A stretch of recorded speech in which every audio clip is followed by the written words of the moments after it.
We invested in the knowledge of those teachers who are standing in front of children every day and their leaders to ensure that they knew what to do when faced with students with reading difficulty.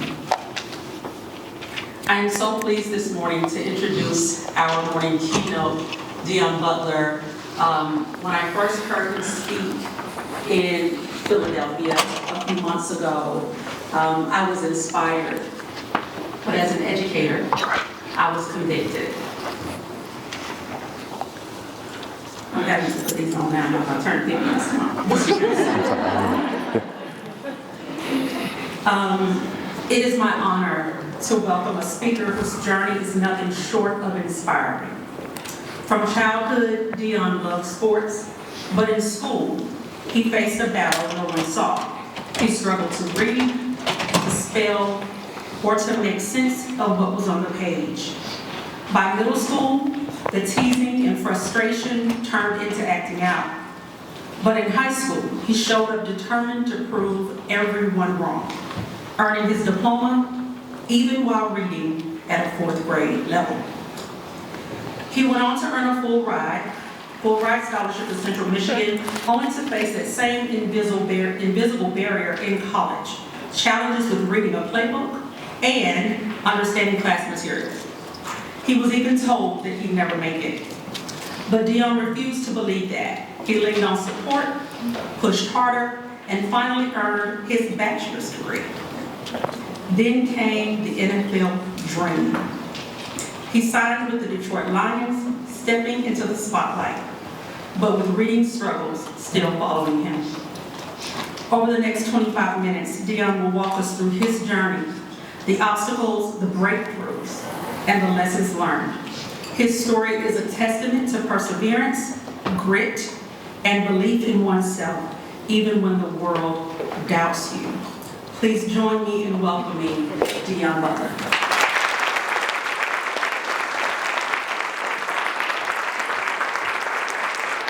Come on, give me my hug. Come on, man.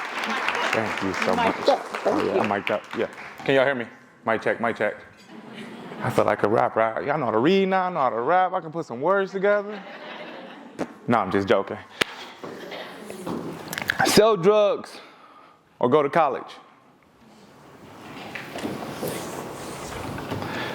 I grew up in Detroit, Michigan. 14 people living in a 2-bedroom house. Out of all my brothers and sisters, I'm the only one that couldn't read. We stayed with my grandma.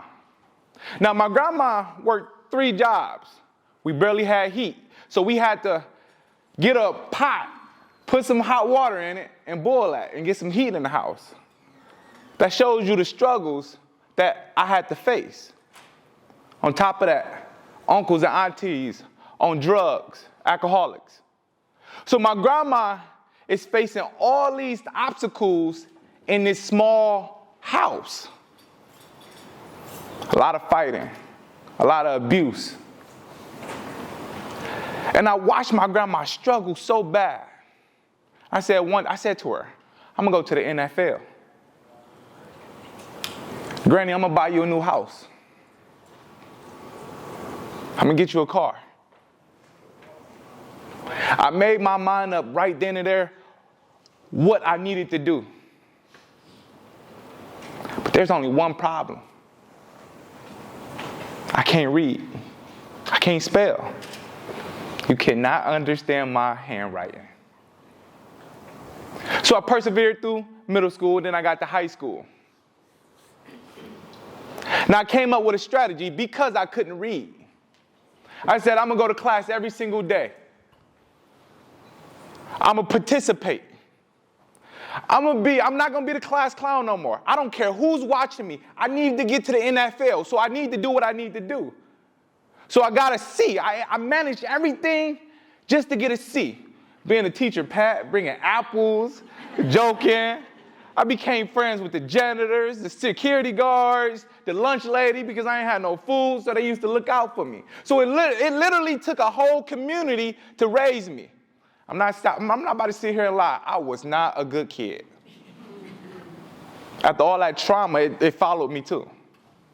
But I managed to have a dominating season my senior year. I'm in class. I hear Dion over the mic. Dion, would you please report to Coach Carter's office? I'm thinking to myself, man, I done did everything to stay out of trouble. Man, what I done do this time? I go to Coach Carter's office. And I see two guys with suits on. And they say Michigan State. I walk in there, I shake their hand, and they talk to me. They was highly interested in my talent in playing football. We talked for an hour, and they left. I went over to Coach Carter. I said, what they doing here? He said, son, they want to recruit you. You got an opportunity to go to college. College? No. I'm going to the NFL. He looked me, he grabbed me, he put his hands on me, he said, son, in order to go to the NFL, you got to go to college. I threw a fit. College? I just barely passed high school. How do you expect me to go to college? So as I'm walking back to my class, I started thinking about my grandma. Got to find a way to help her pay these bills. I'm not smart. I thought you had to be a genius to go to college. I said, you know what? I'm going to sell drugs. Half of my family already sell drugs. I'm expected to sell drugs. I'm being recruited to sell drugs. Shoot, my grandma, hey, Granny, you just got to take this money the way I give it to you. So I get on the bus. I go home. I see my grandma playing a crossword puzzle, minding her business. She in her zone. This should tell you I don't know how to read the room. Because I had a plan in my mind to tell her that I'm about to sell drugs. I walk in the house, I got my book bag on. Headed to my room. I see my grandma. I say, Granny, I ain't going to college. I'm going to be in these streets. I'm going to make some money. I'm going to pay these bills. I'm going to hustle. She leaned down with her glasses. What did you just say? I started talking like I was already the man in the house. I said, I ain't going to college. I'm walking. Boom. My grandma is 5'2" to remind y'all. She grabbed me by my shirt and slammed me against the walls where the picture was hanging. And I'm 6'3" at this time. My head is up, but my eyes is down. It felt like my feet was dangling off the ground. I looked into her eyes, and I no longer saw my sweet little old grandma. It's like I saw my ancestors. And it was like they started talking through her to get to me. My grandma started talking with so much power and so much authority. I ain't worked 3 jobs to hear them words come out your mouth. I took in your mother, your brothers, and your sisters. I went to all parent-teacher conference dealing with your bad self. I had to work 3 jobs, take 3 buses. I barely had money to buy you sports gear, cleats. You wear a size 14. I barely had money for that. And her forearm was so tight up against my throat that I couldn't get a word off. I am shaking at this moment. She said, you're going to go to college. You're going to do great things when you get to college. I don't care if you got a learning disability. She let me go. I'm breathing. I'm going to my room, and yes, I am crying. And I'm about to slam the door. But man, I started rubbing my neck, and I'm like, look, I can't read, but I ain't dumb. I am not dumb. So I sat on the bed, and I thought about a few things. My grandma believed in my goals more than me. Second, the reason why I don't want to go to college is because I cannot read. I've been called stupid all my life, and I do feel stupid because I don't feel like my other classmates, my peers. I said, all right, cool, I'm gonna go to college. I'm just gonna get kicked out. I'm just gonna prove her wrong. I go to college. I go to Central Michigan University. I said, okay, I'm gonna use this same strategy I used in high school. I'm gonna use it in college. Go to class every single day. Participate. I am going to show the teacher that I'm trying. Then I'm going to be able to get to the NFL. I promised my grandma I'm going to the NFL. So my mind is made up. So I'm going to go to college. I'm going to do whatever it takes because I understand the trauma that I had to go through. I understand the trauma she's still having to go through. So I have to provide for a better future for my family. This is how I eat. I only know one way. It's sports right now. Because I can't read, I don't know how to make any other money but sell drugs or go to college. So I go to my first class, sports management. I sit in the front row. I said, all right, I'm going to participate. I don't care who laughed at me. I've been a class clown. I'm used to people laughing at me.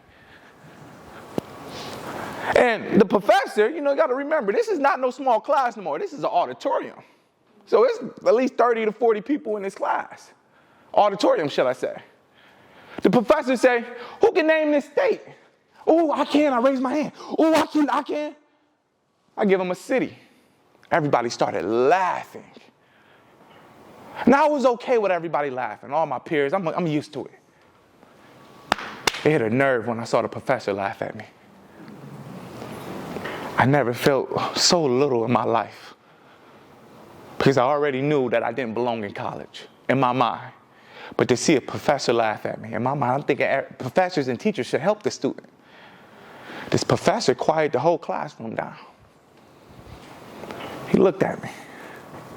Son, I don't know how you made it to college, but you will not graduate, and you won't pass this class. Then he started teaching again. I'm young. There's girls in here, and I just got, you know what I mean? I'm trying to show out, man. But it was the worst feeling of my life. When class was over, I went back to my dorm. And if you had to guess who I called, say it again? Grandma. I called my grandma. Remind y'all, I can't really talk clear. I don't know what's going on with my brain. But the only time I can talk clear if I'm yelling or if I'm screaming. I called my granny. Granny, why you make me go to college? I told you I was too stupid. She said, who you talking to like that? I said, Granny, you not listening, Granny? The professor just told me I'm stupid and I never graduate. I told you I didn't belong here. You better take some of that bass out your voice. Start rubbing my throat. Granny, the professor just called me stupid in front of everybody and told me I'd never graduate. She said, now we getting somewhere. The next thing that came out of my grandma's mouth changed my perspective about life, and it showed me that if I believe, I'll be able to do anything in this world. She said, Dion, it's okay to ask for help. I sat there like, what are you talking about? You need some help, right? It's okay to ask for help. Say it with me. It's okay to ask for help. Oh, come on. New York, come on now. I'm from Detroit. We get loud around here. It's okay to ask for help. I said, what? I said, before I go home, before I get kicked out of school, I'm going to at least say I tried. I went to the disability office the next day, and I went in there, I need some help. I'm literally screaming, I need some help. Everybody pausing, everybody froze. It's like 8 people in this office. The chief director come out of her room and said, nobody touch him but me. I was like quiet. I'm walking to the back of the office. I'm looking at people. I said, why is everybody staring? Why is it so quiet? She said, do you know what you just did? No. She said, you this 6'4" black African man came in this office brave and asked for help. Do you know how hard it is to get people in this office? Let alone a D1 athlete? She was mind blown. She helped me. So my disability teacher was not allowed to do any of my work, but she would be able to read to me. I sat there as she would read the questions to me, and I heard the answers. I figured out a few more things sitting down reading. I said, ooh, I'm not dumb. I'm not stupid. I just literally need some extra help. I took that mindset, and I remember everybody back at home calling me dumb. I remember all these teachers didn't give me help. I remember all my peers laughing at me. I said, I'm about to prove y'all wrong. You know what? I'm about to graduate. Not only am I about to graduate, I'm about to graduate with a 3.0. Not only a 3.0, I'm about to prove all y'all wrong. I'm about to get my grandma out the hood because I know for a fact that I'm about to go to the NFL. I know for a fact. So I started struggling with the playbook. On the flip side of school side. School is getting a little bit better, but football is getting worse. Now the players on my team, when you a freshman, sophomore, they're like, okay, you a new player if you messing up the plays. But after a while, and you got to run because you messing up, them big boys don't like that. I made a lot of enemies in football because for some reason, I can't catch the plays. I can't understand the concepts. If you know anything about football, you got left and right. You got east and west. I don't know my left from right. I don't know my east from west. We get a new coach who's the head coach right now at Michigan, Sharon Moore. He was my tight end coach at the time. And he saw that I had all this talent, but I keep messing up the playbook. I keep messing up. Every time in the meeting room, it's time to open up the playbook. Every single time, I find a way to get some water. I find a way to distract the other players. I went to the extreme just to hide the fact that I cannot read. I made sure I hid it from everybody. But Coach Moore, from all the other coaches, he said, it's a red flag here. Every single time we come in the meeting room, you a pain in my ass. But you a beast on the field. So after practice one day, Coach Moore called me to his office. He said, Dion, man, I'm here to help you. Why are you not studying the playbook? I'm a senior in college at this time now. And I got so tired of just fighting this battle that I can't read. It is holding me back from being able to achieve what I need to achieve. Coach Moore said, talk to me. Just tell me, because the coaches don't trust you. And they won't play you if they can't trust you. This is my first time telling somebody that I couldn't read out loud. I looked Coach Moore in his eyes. I looked another grown man in his eyes. I said, Coach Moore, I don't know my left from my right. I don't know my east from my west. He opened up his arms.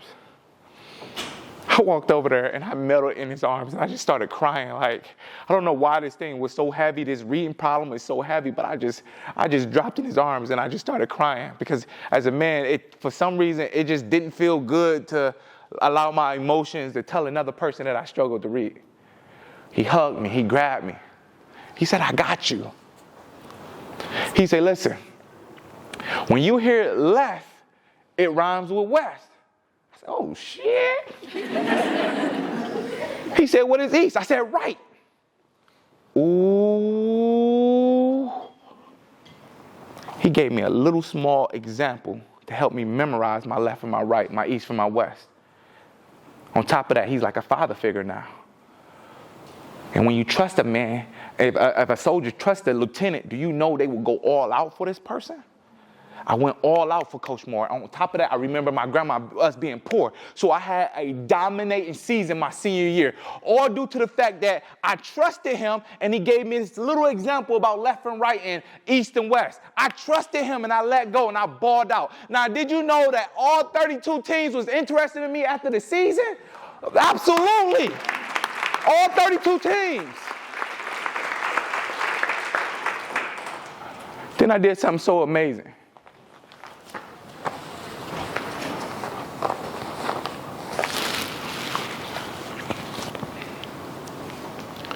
I graduated from college still reading at a 4th grade level.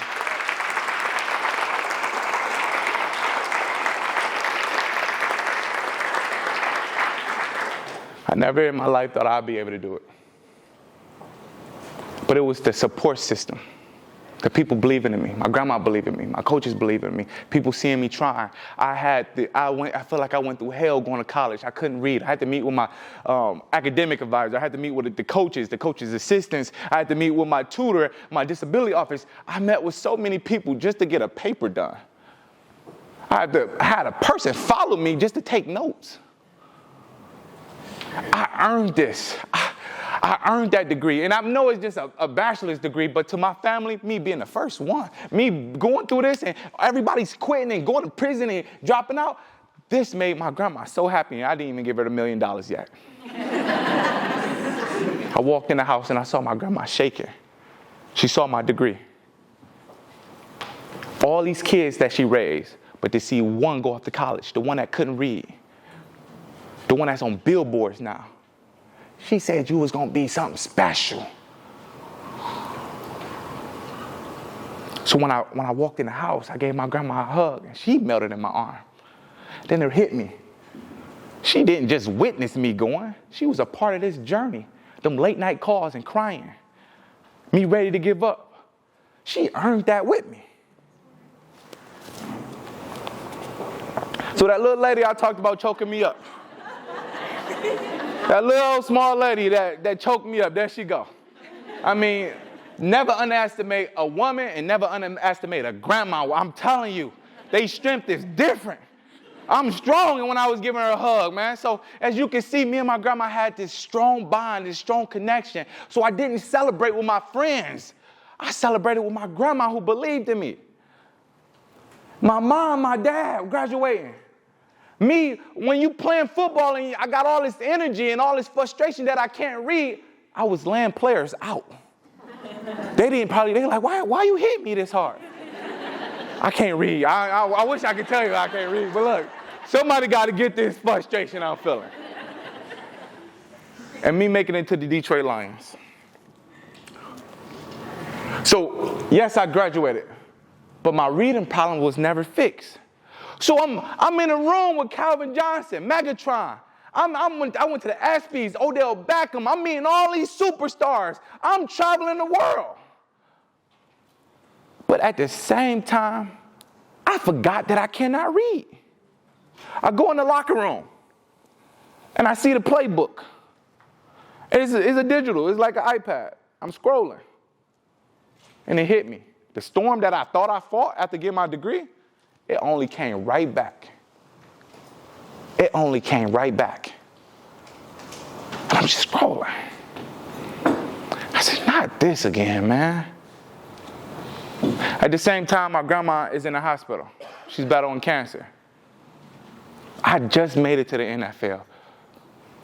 After practice, I get a call, and they said the doctor want to see me. I get a call from the nurse, and the doctor want to see me. I go see my grandma. I'm visiting her. I'm giving her good news. She's excited. I kept my promise. I'm going to the NFL, Granny. I'm getting us out of here. Doctor see me. I walk to the hospital. Doctor see me. Put me to the side. Dion, congratulations on all the success, making it to the NFL. Congratulations, man. You're doing great things. I said, thank you, Doc. He said, I got some bad news to tell you, man. There's nothing else we can do for your grandma. I say, Doc, what are you talking about? I just made it. I haven't even got paid yet. Look, listen to me, doctor. Soon as I get this check, I promise you I'll give it to you. It's that simple. He grabbed me. He said, you're not listening. There's nothing we can do to me. And there's other people in the hospital, my other family members. And they heard my voice getting loud, so they started walking on me. I say, Doc, listen to me, Doc, listen. I told my grandma I was making it to the NFL. I need you to keep her alive. I will bring you the money right away. My voice getting a little bit louder. Family's grabbing me. I don't know why they're grabbing me, but I just say, hey, listen, I'm just talking to the doctor. Let me talk to him. I got to tell him he got to have faith. I have faith. I went through hell getting here. I say, Doc, keep my grandma alive so I can give her the money, so I can get her out the house, so I can finish what I started. People just grabbing me now. I got to finish what I started. If you know anything about dyslexia and patterns, we got to finish what we started. I got to get my grandma out the hood. I just made it. My grandma ended up passing away.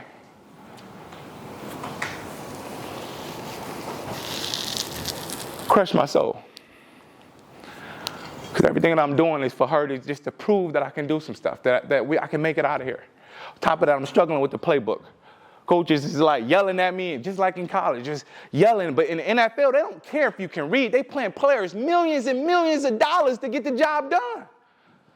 I'm sitting at my table, I hear my grandma's voice, Dion, just go ask for help. And y'all know the thoughts of fear. Another thought come in. Dion, if you ask for help, they're going to cut you. If you ask for help, you're in a room full of grown men. They don't care if you can read. They want the job done. So more thoughts and more fear. I sat there. I said, you know what? I'm just going to work hard. I work hard. But the hard work just don't get it. There's other players that's working hard, but they go in the right direction. They making the right plays. I'm making plays. And I see one day Calvin Johnson cheering for me like, yeah, that's a good catch. I'm like, yeah, I'm that guy. He dapped me up. In my mind, he don't know it yet, but we best friends. You know what I mean? Coach see this. He see me excited. He pulled me to the side. He said, I feel good, don't it? I said, yeah, coach, I'm that guy. I deserve to be here. He said, you know that's the wrong play, right? Hit me on my chest. I get a call from the front office. Detroit cut me the first time. I started working at a daycare. I was thankful for the opportunity. Working at a daycare, working with kids. I get a call from Detroit Lions again. My agent called me, hey, Detroit want to sign you again. Cool, all right, this time, instead of asking for help, I said in my mind, I'm going to go 120. I was going 100. I can turn it up a notch. All I got to do is say I can't read. The fear. No, I ain't saying that. I go out there. I get in the game. I score a touchdown. I started balling. Running the wrong routes. Making these same mistakes. In their mind, I think I already made it. But they don't know what I'm battling because I don't even know what I'm battling. In their mind, they like, this kid think he got it all because he got talent.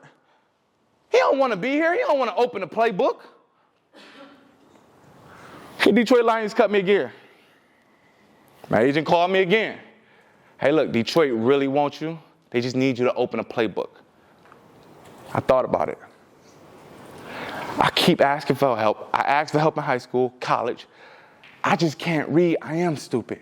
I don't belong here. I told my agent, I'm walking away from football. Oh, she went berserk. She said, what? Are you crazy? Okay, don't go to Detroit. Go to Green Bay. Go to Pittsburgh. I said, I'm not playing football. She told everybody in my family and everybody else tripping out on me. Nobody don't understand what I'm battling.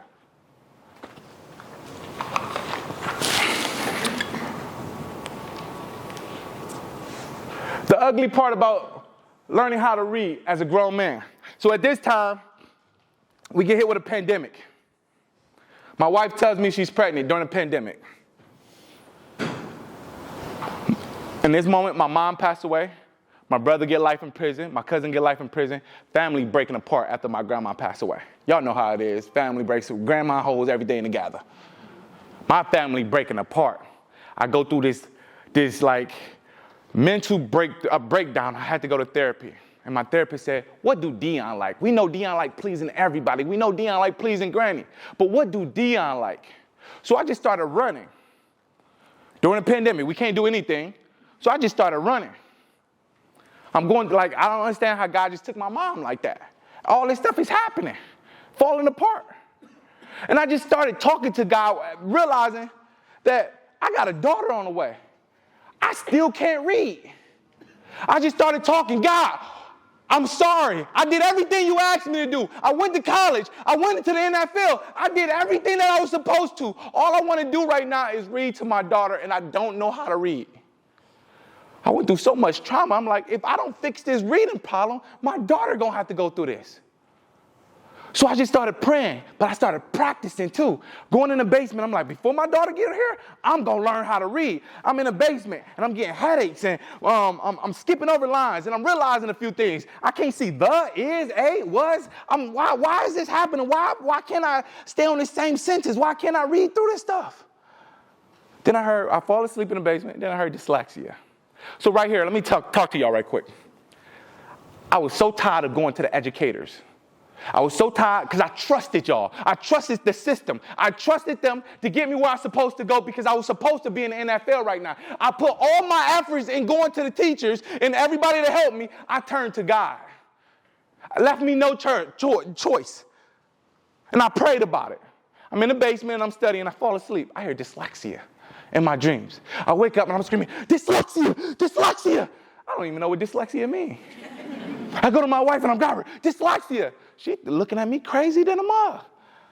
She's like, what are you talking about? I said, I'm dyslexic, dyslexia. She's like, what is dyslexia? I said, I don't know. I heard it in my dreams. I started telling my story on social media. Then I attracted a tutor. Now, this tutor name is Miss Susan, and she worked with the Orton Gillingham for 30-something years and certified and the Michigan legislation. Miss Sue, and this is a funny story. She like, hey, man, I can teach you how to read. I said, you can't teach me how to read. I done tried all this stuff. Everybody telling me I can't read. You can't teach me how to read. Let me know how I'm doing on time, please, so I won't forget. Okay. So Miss Sue teach. So Miss Sue, I'm in my tutor. I'm meeting with her every single day. And I'm trying to control the whole environment working with Miss Sue. We over the internet and we going through these Orton Gillinghams. And she's like, you gotta relearn the ABCs. I said, relearn the ABCs? I said, I ain't relearning no ABCs. I'm trying to learn how to read so I can take down these big words. She put a one-syllable word up. She said, read it. I sat there. I looked at this one word, 4 letters. I couldn't manipulate it. I couldn't bring it apart. I started crying because I had to face the fact that I cannot read. I need help learning how to read. 26 letters and 44 different sounds in the alphabets. She started teaching me this Orton Gillingham, right? But when we was working, she would have me read these words. I was getting these headaches. I said to myself, I'd rather run 15 miles than read a book. I got up the next day and I ran 15 miles. But this time I came back with a better attitude. I said, I need to learn how to listen. Miss Sue, bless you, Miss Sue taught me the Orton Gillingham, the VCV, the vowel teams, how to pull words apart. I started seeing a little bit of improvement, right? I say, ooh, I never heard myself read out loud. I never once heard myself even attempt to read out loud, but I'm just trying. I say, Dion, just let go, use the tools. You need these tools to learn how to read. I said, all right, cool. So every day during the pandemic, I'm getting up at 3 a.m. in the morning, and I'm just practicing. I recorded myself every single day, and I'm crying. I'm going through these ups and downs. I'm getting headaches. But I say, you know what? This is going to be worth it, because once I learn how to read to my daughter, she won't have to face these things. So I kept on getting up, and I kept on pushing myself. I kept on getting up every single day at 3 a.m., and I'm just practicing these things. Then I'm reading out loud. I'm stuttering other words. I'm getting headaches. But I said to myself, I'm going to learn how to read, and I'm going to prove everybody wrong, because I know for a fact that I'm seeing improvement with the Orton Gillingham. So I started just practicing. Boom, I read my first book out loud. I read the Bible out loud. I used to listen to the Bible all the time, but now I'm reading it every single day. I started reading books on how to meditate because I know I got anger issues, right? So I'm learning so much because I'm opening them books. I meet with Miss Sue one more time. She said, read these lists. I read them. She said, oh, wait, what the heck? She flipped the page. She said, you read these lists. They got these words getting bigger, right? I'm using all these tools. She looked up and said, oh, shh. He dangerous. He about to go change the future. That's exactly what I did. That's my daughter. Oh, excuse me. That's my daughter. It was the best feeling reading her a book. Let me, I know I got to speed this up. Let's get to this. Moving wall, do they dare hide the spider? You were both flashlight, one with a stick.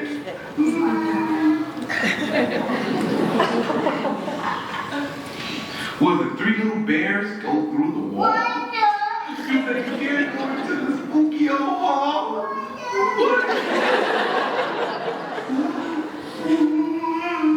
I'm scared. Are you scared?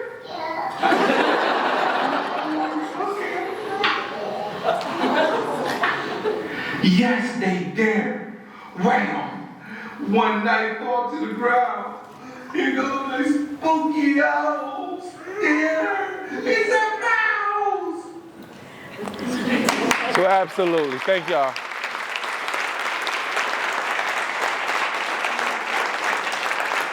I don't know if y'all caught the moment like I caught it, but it was a bond that happened when I was reading to my daughter that I never experienced a day in my life. My dad wasn't in my life. He didn't read to me. So I broke a cycle. When I read to her, I felt something and she felt something. It was like a connection that I cannot explain. If you got kids, you know what I'm talking about when you're able to read to your daughter or your son, when you're able to read to your child, because everybody deserves to read. And as a grown man, it made me feel complete. I done been to the ESPYs. I done been to sports science. I done met superstars. I done been all around the world, but nothing came close to reading to my daughter. That feeling, that scratch, that storm that I was fighting, I learned how to fight with tools, and it disappeared. Every time it comes back, I just start reading more, and I started yelling. I started, I did it. I feel good. I feel absolutely good. Not only, excuse me, I'm just screaming all in your face. I'm so passionate. I'm so sorry. Not only did I learn how to read, but this is the benefits that I got from it. I became an author. I wrote my own book. I used to try to write. Absolutely. Thank you so much. Thank you so much. I was trying in the pandemic to learn, trying to write and trying to read and but it never flowed. But once I learned how to read, something shifted in my brain. Everything started spilling out of me. Can y'all understand me? They couldn't understand me when I was younger, right? Something happened. Something in my brain shifted. I can't stop talking. I can't shut up. I only got 2 more minutes, but I can't stop talking due to the fact that I'm so excited about learning something so small, but was a big weight to me. Not only did I write my own book, I started my own business. I improved my finances. I helped so many people. I became more independent. My wife used to do my emails. Get out of here. I got my own emails, right? I'll take care of these things. I'm a little bit mad at AI because now it's like everybody like, dang, did AI write your book? No, AI ain't write my book. Hey, how you this intelligent? My friends, hey, how you this intelligent on Facebook? You be asking, no, I ain't asking no AI. I like AI, don't get me wrong, but dang, AI, you couldn't wait 5 more years? You get what I'm saying? Let me enjoy this moment. So, excuse me. Last thing, excuse me. So I'm not dumb, I'm intelligent. I graduated, D1, ESPYs. But the biggest thing that I'm super proud about is I went to Michigan and I helped pass the legislation bill for $150 million. So this means every kid that's stuck, every teacher, absolutely, every teacher will be able to have the tools. They will go through the training. They will have this information and they will be able to deliver so no kid has to face the same trauma that I faced or come up short going to their dreams. I don't know what they will be, but reading will not be a problem in Michigan and Mississippi. You feel what I'm trying to say? Hey. And obviously, I wrote my own book. Here we go. When I couldn't read, I only had one goal. After learning how to read, I had multiple goals. Learning how to read gave me hope for a better lifestyle. My name is Dion Butler, and thank y'all so much. Thank you.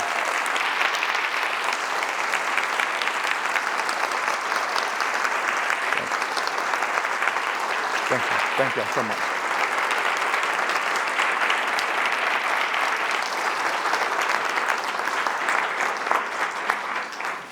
Wow, just wow. Thank you. Thank you, Dion, for your message. Thank you for your service. And you didn't tell them on one of those pictures. That was Susan next to you. Oh, my Sue. Oh, yeah, my Sue. Yeah. Susan Schmidt in Michigan, and they work together on the legislation. Well, to follow that up, we have an amazing panel discussion. So right now,